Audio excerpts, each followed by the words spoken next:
हमनी के संस्कृति, हमनी के संस्कार सदा रहे हमनी के साथ। भारत के महान ग्रंथ और काव्य सब के संपूर्ण संकलन सब्सक्राइब करें तिलक।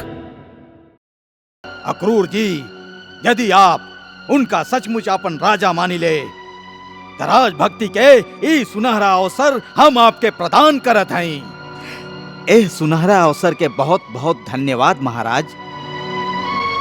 आप एगो बात ना बतैली कि ऊ जहरीला कांटा के बा जेकरा उखाड़े के शुभ काम आप हमके सौंपत हैं।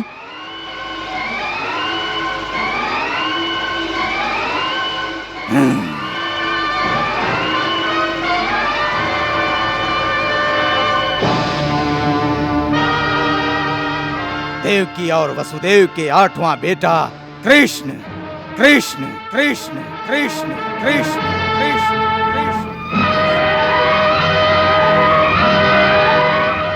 कृष्ण? कौन कृष्ण? देवी देवकी और वसुदेव के 8वां संतान तो एगो कन्या रहे ना ना, वो उनका 8वां संतान ना रहे, वो बाहर से ले आयल गए रहे। असल में उनका 8वां संतान एगो लड़का रहे जेकरा वासुदेव रातों रात नंद गोप के घरे छोड़ आयल रहन। युवे कृष्ण हा।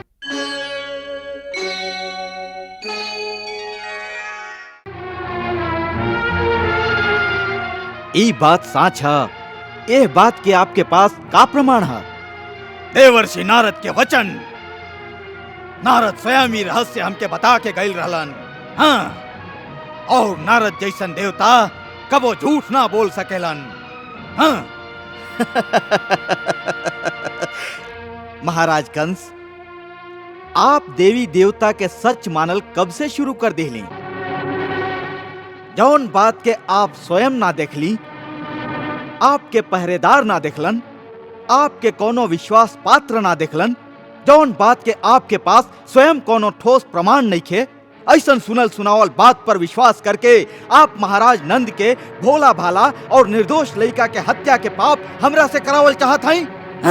ना क्रूर जी, ना ना, हम आपके द्वारा केहू के भी हत्या करावल ना चाहिए। आप तो हमार पूरा योजना सुनबे ना कैली। हम तो खाली इतना चाहत हैं कि आप गोकुल जाके कृष्ण के मथुरा में होके वाला उत्सव खातिर हमरा ओरी से न्योता देही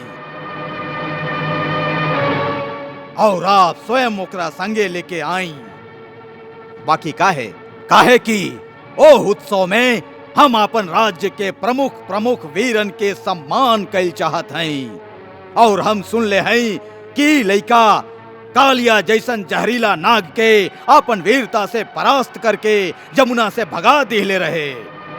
ऐसन वीर लइका के सगरी प्रजा के सामने हम सम्मान कैल चाहत हैं। अक्रूर जी, ना महाराज कंस, ना, आप सम्मान कैल ना चाहत हैं, बल्कि एह बहाना से ओकरा इहवा बुलवा के ओकर हत्या करवावल चाहत हैं आप। ना क्रूर जी, एकरा हत्या ना कहल जाला, बल्कि राजनीति के भाषा में एकरा शत्रु दमन कहल जाला।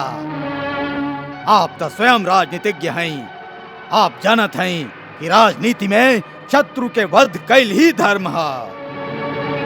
इतिहास में शत्रु के वध करे वाला वीर कहावेला। जे वीर होखेला ऊ अपन बराबर के शत्रु के युद्ध भूमि में सामने आके ललकारेला, या ओकरा मारेला या स्वयं मर जाला, उहे वीर कहावेला।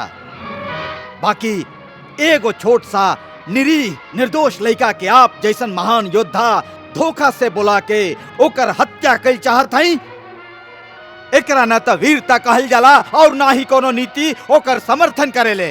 अक्रूर जी, आपके ये दलील हमार कोनो काम के नहीं खे। हाँ, वो लइका बा या बड़ हमार शत्रु बा। आकाशवाणी के अनुसार वो हमार प्राण के संहारक बा। यही से नीति से या अनीति से कोनो भी तरह से ओकरा मारे के बा। ई महापाप बा, ई धर्म बा। जे आपके प्राण के शत्रु होके ओकरा मारल ही धर्म बा। एकरा आप धर्म कहत हैं? हाँ, अपन प्राण के रक्षा कैल ही मनुष्य के सबसे बड़ धर्म बा। और ये धर्म के पालन करे खातिर हम आपसे सहायता मांग रहल हई। क्षमा करी महाराज, वीरता के जे व्याख्या आप कैले हई ओकरा से हम सहमत ना हो सकिले। एकरा ना तो हम धर्म मानिले और ना ही वीरता, और ऐसन जघन्य पाप में हम आपके साथ ना दे सकिले।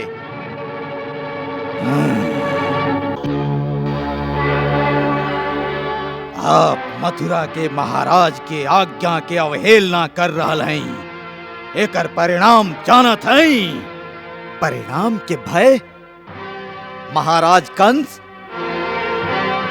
जवन दिन कोनो यदुवंशी के हाथ में ओकर गुरु ओकरा तलवार देवेलन त खाली एक ही शर्त रखेलन कि परिणाम के भय से जवन दिन वो अपन कर्तव्य के पालन से डरा जाई त ई तलवार नदी में फेंक देई।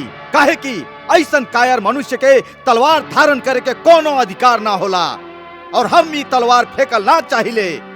काहे कि हमार वीरता और हमार कर्म दोनों ए समय हमके यह कहता रे कि यदि वो लड़का नंद गोप के ही बेटा है तो वो निर्दोष के हत्या कैल या करावल महापाप है, और ई महापाप हम कैल नहीं चाहत। यदि आपके बात ही साच है कि कृष्ण कुमार वसुदेव के 8वां बेटा है तो हमार कर्तव्य सीधा हो जाला। काहे कि कुमार वसुदेव ही हमार स्वामी बाड़न, और स्वामी के बेटा के रक्षा कैल हमार धर्म है। हमके आज्ञा दी महाराज। प्रणाम।